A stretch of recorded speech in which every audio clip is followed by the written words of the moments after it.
तुलसी जी को जल अर्पित किया जाता है और तुलसी दल से नित्य भगवत सेवा की जाए तो बहुत जल्दी श्री कृष्ण प्रसन्न हो जाते हैं।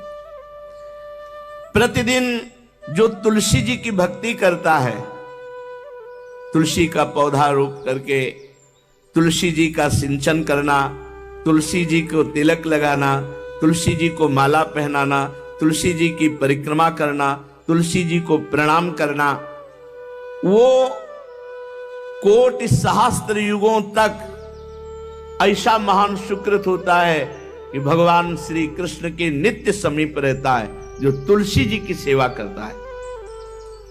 जब तक मनुष्य की लगाई हुई तुलसी की शाखा प्रशाखा बीज पुष्प सुंदर दल से तुलसी जी सुशोभित होती है, तब तक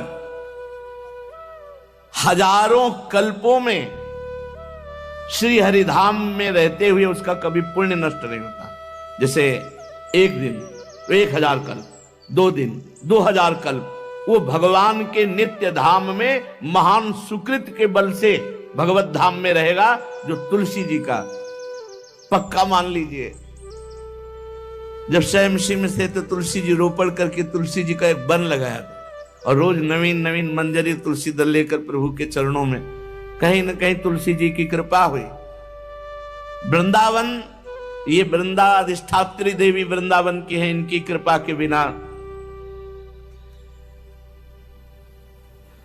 हे चंद्रादने, संपूर्ण पत्रों और पुष्पों को जो उतार करके सम्मान पूर्वक पहले प्रार्थना करनी चाहिए। हे वृंदा देवी, हे तुलसी जी, भगवान श्री हरि की पूजा के लिए या प्रियाजू की पूजा के लिए हम आपके कुछ मंजरी कुछ दल लेकर के सेवा करना चाहते हैं, आप कृपा करके मुझे दीजिए, और फिर उतार लें।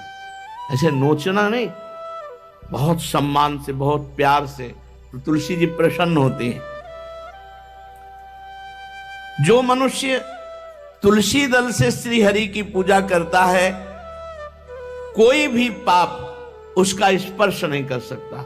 पूर्व में किया हुआ कोई भी पाप उसको दंड नहीं मिलेगा जो तुलसी जी की आराधना नित्य करता है।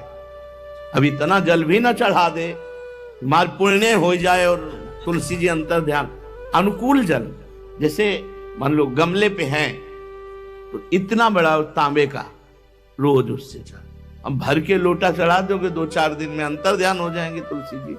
बहुत विवेक से जरूरत है, मतलब भारी पुण्य होगा। अब इतना बड़ा लोटा रोज जल चढ़ाओगे तो 2-4 दिन में पीली होके अंतर ध्यान हो जाएंगे। भाई इतना जल, अनुकूल जल चाहिए। एक तांबे का छोटा सा लिया, ऐसे रोज डालो, उसमें कोई फर्क नहीं, और गमला उठाकर धूप में विराजमान करो। सेवा का मतलब क्या है? जो तुलसी जी को जल अर्पित करके तुलसी जी की सेवा करता है, हरि चिंतन करता, कभी कोई पाप उसका स्पर्श नहीं कर सकता। 100 भार सोना, 400 भार चांदी,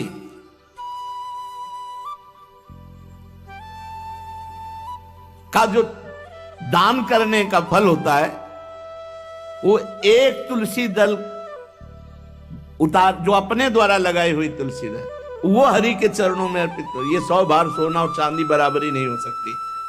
कितना महत्व है। जो रोज तुलसी दल चयन कर, द्वादशी को ना चयन करे, द्वादशी को मतलब बहुत बड़ा अपराध लगता है तुलसी दल का, इस मतलब तुलसी के वृक्ष का भी स्पर्श न करे। प्रणाम नमस्कार दूर से, एक भी दल नहीं टूटना चाहिए। द्वादशी को ऐसा हमने महापुरुषों से सुना है कि मंजरी और पत्र उतारना ये ठीक नहीं, बिल्कुल नहीं ठीक है। ब्रह्म हत्या का फल लगता है, अगर जो पाप लगता है अगर कोई द्वादशी को तुलसी चयन, बहुत सावधानी से। जिसके घर में तुलसी का बगीचा होता है, कई पौधे होते हैं, उसको कहीं तीर्थ जाने की जरूरत नहीं, उसका घर तीर्थ है जिसके घर में तुलसी के पौधे हैं। और यमराज कभी उस घर में किसी भी मरने वाले को लेने नहीं आएंगे। जिसके घर में तुलसी, लगा लो भैया तुलसी लगा लो घर में, काहे को यमराज को आने दोगे? सबके घर में तुलसी, कितना सुंदर पहले था। घर में आंगन होते थे, आंगन में एक बहुत बड़ा और फिर उसमें तुलसी जी, और फिर उसमें 2-4 नर्मदेश्वर शालिग्राम ऐसे, और फिर घर का हर व्यक्ति जल चढ़ाना, प्रणाम करना, नमस्कार करना, 4 पर। कितनी पवित्र पद्धतियां हमारी थी। जब रसोई बने पहली गाय के लिए, फिर कुछ पक्षियों के लिए, फिर कोई संत महात्मा, कोई भिक्षु, ऐसा कितना पवित्र व्यवहार। अभी यहाँ जैसे हमने देखा है, ये रसोई बन रही ना, तो धुआं नहीं खत्म होने पाता, वो ही सब अपवित्र किए हुए हैं, राक्षसी बुद्धि आती चली जा रही।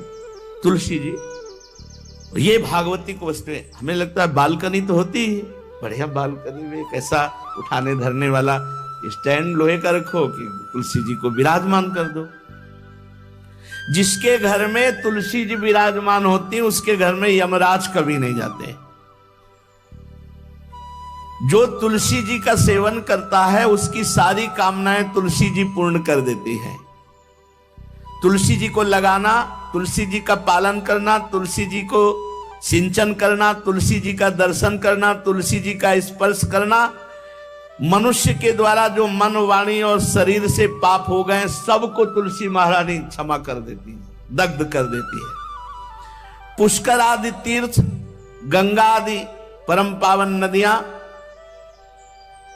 ये सब जो स्नान आदि, अवगाहन आदि करने का फल देते हैं, वो केवल तुलसी जी घर में विराजमान है, उसको फल मिल जाएगा। कितने बढ़िया। जो तुलसी जी की नवीन मंजरी प्रभु के चरणों में अर्पित करके प्रणाम करता है, वो चाहे कितना भी अपराध किए हो, वो कभी यमपुरी को नहीं देखेगा, कभी यमराज के पास नहीं जाएगा। जो मनुष्य तुलसी काष्ठ का घिसा हुआ चंदन लगाता है, उसके सारे संचित भस्म हो जाते हैं, और क्रियमाण जो वर्तमान, वो कभी उसको बांध नहीं सकते। तुलसी जी का काष्ठ का घिसा हुआ चंदन, जिसके घर में तुलसी की छाया होती है, वहां पितरों को अपने आप कल्याण प्राप्त हो जाता है। जो श्राद्ध करने से लाभ मिलता है पितरों को, घर में तुलसी लगा के, जो तुलसी की छाया, बड़ा पितरों को तृप्ति मिलती है। चतुर्भुज ब्रह्मा जी सारंग धनवा श्री हरि के महामहिम स्वरूप की अनुभूति करने के लिए भी कहा है कि तुलसी जी का महान महात्म्य है। अगर तुलसी जी का सेवन करे तो भगवान श्री हरि की महिमा को जान जाएगा। स्त्री हो या पुरुष, पुरुष नपुंसक नारीवा जीव चराचर कोय, सर्व भाव भज कपट तज मोहि परम प्रीस। शरीर वर्दी है, हमारी पोशाक है, हम सब एक हैं, आत्मस्वरूप है, कुछ अलग नहीं है। शरीर केवल पांच भौतिक है तो सबका पांच भौतिक है, उसमें चिन्ह है स्त्री पुरुष के, बस इसके लिए भगवान की आराधना निषेध थोड़ी है। जो स्त्री या पुरुष श्री तुलसी जी के काष्ठ के मन के बना के, जैसे छोटी कंठी या बड़ी माला धारण करता है, श्री कृष्ण उसके बस में हो जाते हैं। यह है तुलसी जी की महिमा। परम सुभाग श्री कृष्ण मिल जाते हैं, और कौन सी हमें उपलब्धि चाहिए। हे गोप नंदिनी, तुलसी जी का सेवन करने से श्री कृष्ण वश में हो जाते हैं। जो तुलसी की माला से नाम जप करता है, काउंटर वाली बात तो स्मृति के लिए भाई है, हम निषेध नहीं करते, नहीं बहुतों के भजन बंद हो जाएंगे, पर हम इतनी महिमा जरूर बता देते हैं कि तुलसी माला से जो नाम जप किया जाता है, उससे आध्यात्मिक सिद्धि बहुत जल्दी होती है। गुरुदेव भगवान कहते, जो अंगुलियों से रगड़ होती है मन का से, उसमें आध्यात्मिक ऊर्जा शक्ति तुलसी माला से। प्लास्टिक पर भाई करो, निषेध नहीं कह रहे, बंद हो जाएगा वो भी राधा राधा कहना, वो हमें बंद नहीं करना। हम कह रहे तुम जैसे बने वैसे करो, लेकिन माला का बहुत बड़ा प्रभाव है। तुलसी परम पवित्र भगवान श्री हरि की प्रिया, और उनके काष्ठ को जब हम ऐसे ऐसे नाम के साथ विशेष ऊर्जा शक्ति, आध्यात्मिक शक्ति हमें जागृत होती है। हो सके जिनको ऐसा बन सके तो छोटी एक वो आती है सुमिरनी, उसको रख लो अपनी जेब में, रख लो, उससे करो। और नहीं है तो भैया तुम इसी से करो, नाम जप करो, भाव को भाव अना खालसो, नाम जपत मंगल दिस दसो। सुंदर सुंदर तुलसी जी के वृक्षों के समीप बैठ करके जो अनुष्ठान किया जाए वो बहुत लाभदायक।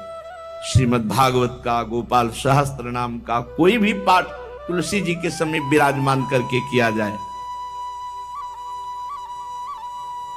आचार्य को बुला करके तुलसी पूजन करना चाहिए, विविध प्रकार के अनुष्ठान, अरे तभी तो सब मंगल होता है। पहले था, हमने देखा है, 4 बजे माताजी दरवाजे के सामने लीपती, रोज का काम। जो पुराने घरों में देहरी के आगे आके 4 बजे लीप करके वहां अपना चौक पूर के दीपक जला, क्या पवित्रताएं थी, क्या मंगल था। जब किसी को निमंत्रण दिया जाता था सबके पैर धोए जाते थे, सुंदर बिछौना बिछा करके और उसमें बैठकर पत्तल और रज के सकोरा कुल्हड़ ऐसे भोजन पाया, कितना पवित्रता। जो हमारी पूर्व पवित्रता थी, धोती कुर्ता चोटी, पवित्रता। मान लो अगर बाहर जा रहे तो पैजामा कुर्ता, ऐसे बहुत पवित्र पोशाकें थी, पवित्र आचरण थे, पवित्र खान पान था। घर में जाओ तो एक पवित्रता, एक किसी भी घर में ऐसा नहीं था कि देव मूर्ति न विराजमान हो, किसी भी घर में ऐसा नहीं था तुलसी जी विराजमान न हो, 1-2 गाय जरूर होती थी, पवित्रता। अब तो बड़ा विचित्र, ये भारतीय गौएं जो श्वेत रंग की, जो अरुण रंग की, जो सींग वाली हैं, वो उन